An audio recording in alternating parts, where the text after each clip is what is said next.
This is Jarrod Horak, and in this video I'm going to analyze the Belmont Oaks and give out my contenders from last to first. And it is the 11th race at Saratoga on Saturday, July 5th, Grade 1 $500,000 event, 3-year-old fillies, 1 mile and an eighth on the turf course, and the scheduled post time is 6:13 p.m. Eastern Time, and the horse that I picked to finish 7th is the 2 Opulent Restraint for trainer Chad Brown, and Chad Brown has saddled the winner of the Belmont Oaks 5 times. Joel Rosario is her new rider. Now, 2 riders have guided her to victory, Jarrod Ortiz Jr. and Fionn. They are on other horses in this event.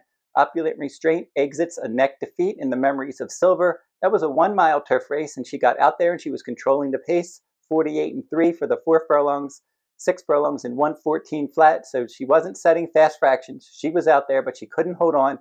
Now, Laura Lynn was the one that ran her down there, and she would come back and win the Penn Oaks. And Virgin Colada was 3rd, and she's in this race, and she is Opulent Restraint's stablemate. So for this one, she should be up on the pace. I don't see a lot of speed in here, and she did break her maiden at Saratoga at 1 mile and a 16th, and that day she sat in 4th place, tracking the pace. So she can be forwardly placed. She could set the pace. She could also stalk the pace. The horse that I picked to finish 6th is the 4 Virgin Colada. And for this one for Chad Brown, Jarrod Ortiz Jr. will ride this one. Now, Fionn was aboard for all 5 of her starts, and she finished in the top 3 in 4 of those 5 races, including a runner-up finish in the P.G. Johnson. And that day, she was behind Totally Justified by a half length, and that filly is in this race. And then she was 2nd in the Miss Grillo Stakes, rallying from off the pace there. And then in the Breeders' Cup Juvenile Fillies Turf, she finished 13th in a 14-horse field. Mayday Ready and Nitrogen were 2nd and 3rd, and they're both in this event. And then she came off of the layoff in that Memories of Silver, and she rallied to finish 3rd from the outside post. So for her, I think that at a distance of this race is fine. There's a lack of speed in here, and we'll see if she can get involved late. 2 starts over the turf course at Saratoga with a win and a runner-up finish. So she handles this turf course. Her 2nd start of the year. She will be finishing, but I don't think the race shape is going to flatter her. The horse that I picked to finish 5th is the 5 Fionn, and this one for trainer Brad Cox won the Grade 3 Regret last time out, defeating Totally Justified, and that race did set up for a closer. They were going 46-3 for the half, 111 flat for the 6 furlongs, above par fractions, and she was able to rally from last place there and get up and win by a head over Totally Justified, who had the lead in the stretch.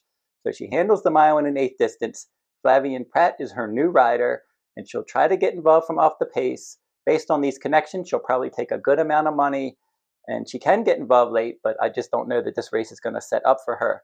The horse that I picked to finish 4th, that'll be the 1 Warming, this one for trainer Graham Motion, and she's run well in 2 of her starts, but she really wasn't embarrassed in her other start either. But her career debut, 6 furlongs on turf, she rallied from 6th to break her maiden first time out. Second time out, a 6 furlong turf stakes race, and that was off of a layoff because her career debut was June of 2024. Her 2nd career start was May of 2025. And in that stakes race at 6 furlongs on turf in May, she rallied to finish 5th, beaten 3/4 of a length. So it was a bunched up field. It was a 9-horse field. Then they stretched her out in distance. She added Lasix. She was the heavy favorite at Delaware Park, optional claiming turf route at 1 mile and a 16th. And she looked beaten in that race. She had some trouble. She was pretty far back in the stretch, but she had a nice late burst, and she was able to get up and win by a neck. So the added ground wasn't any problem for her. The big problem here is going to be possibly the class level, stepping up to face much better horses. She was beating inferior company at Delaware last time, much better field here, but I liked that late energy that she showed there. I don't know that this race is really going to set up for her, but she will save ground behind the speed under Manny Franco, and she will be finishing, and maybe she can get a minor award here. Now we'll go to the top 3, and the horse that I picked to finish 3rd, that's the 6 Mayday Ready. And Frankie Dettori is going to ride this one. He's ridden her in all of her career starts. She won her first 3 turf routes to begin her career last year, including a debut victory at Saratoga, and then a stakes win at Kentucky Downs, and then in the Jessamine Stakes, she got up by a nose. So 2 stakes wins and a local turf win last time in the career debut last year. And then in the Breeders' Cup Juvenile Fillies Turf, she rallied to finish 2nd from post 12. So she had a good 2-year-old season. Then they took her to Japan for a stakes race. She had a post 17 and an 18-horse field. She ended up finishing 13th there. That was December of 2024. Then she came off of a layoff. You can just draw a line through that one. It was the grade 3 wonder again last time. It was in the slop. I think they were just using that race just to get a race into her. She was ready to run. They kept her in, even though it was originally scheduled for the turf, moved over to the main track, and she was beaten 25 lengths. She was in last place throughout there.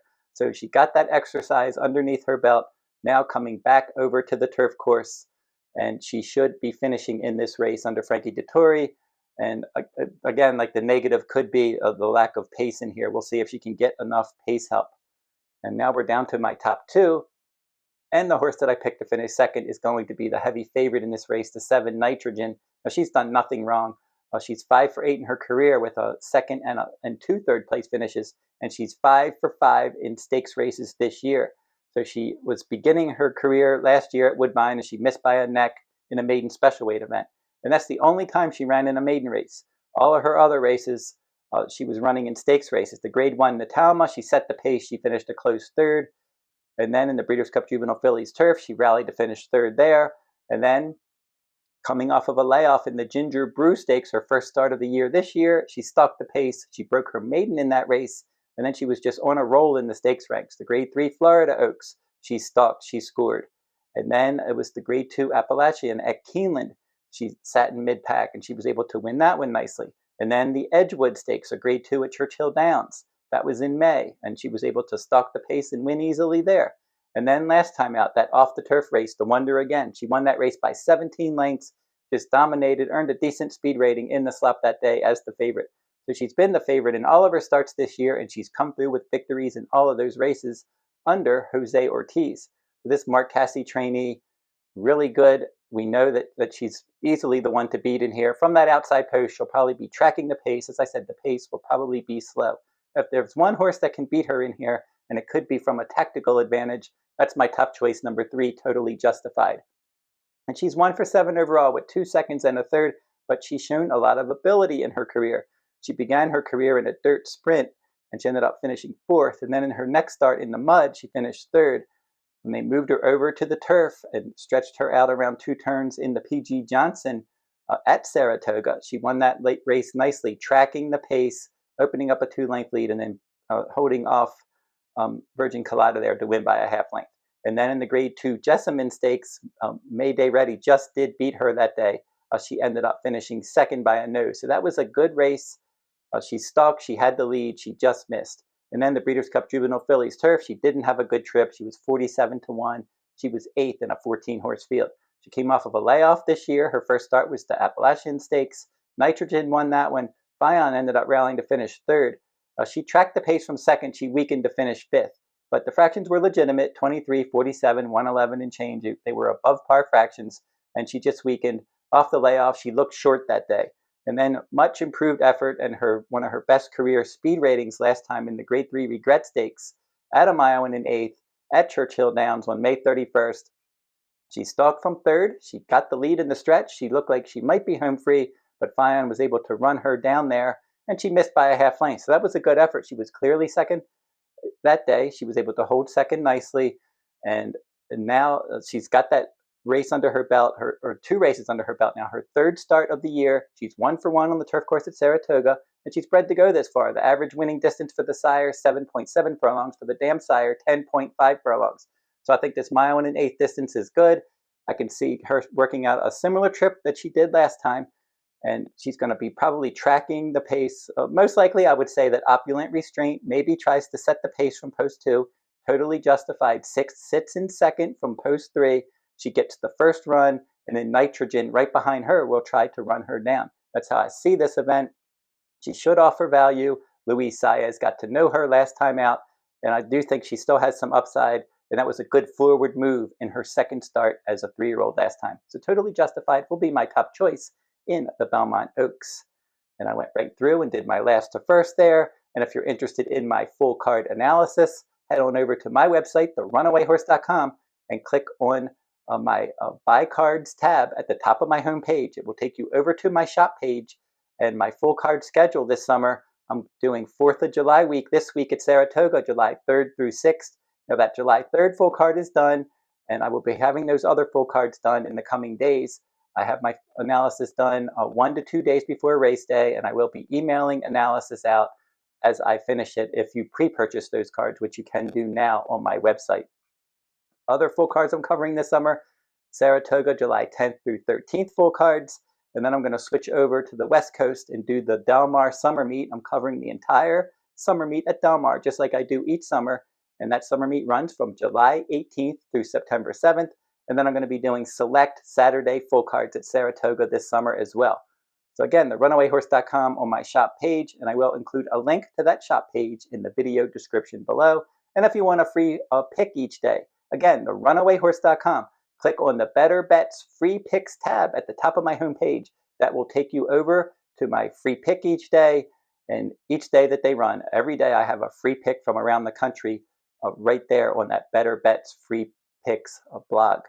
And that'll do it for this video. And don't forget to like, comment, and share these videos if you like them. Subscribe to my channel as well. It's free to subscribe. And I'm going to be doing more handicapping videos this week. So stay tuned to my channel. And I'll be having those more videos for Saturday, July 5th stakes races and some other stakes races as well. And until I see you next time, good luck at the race.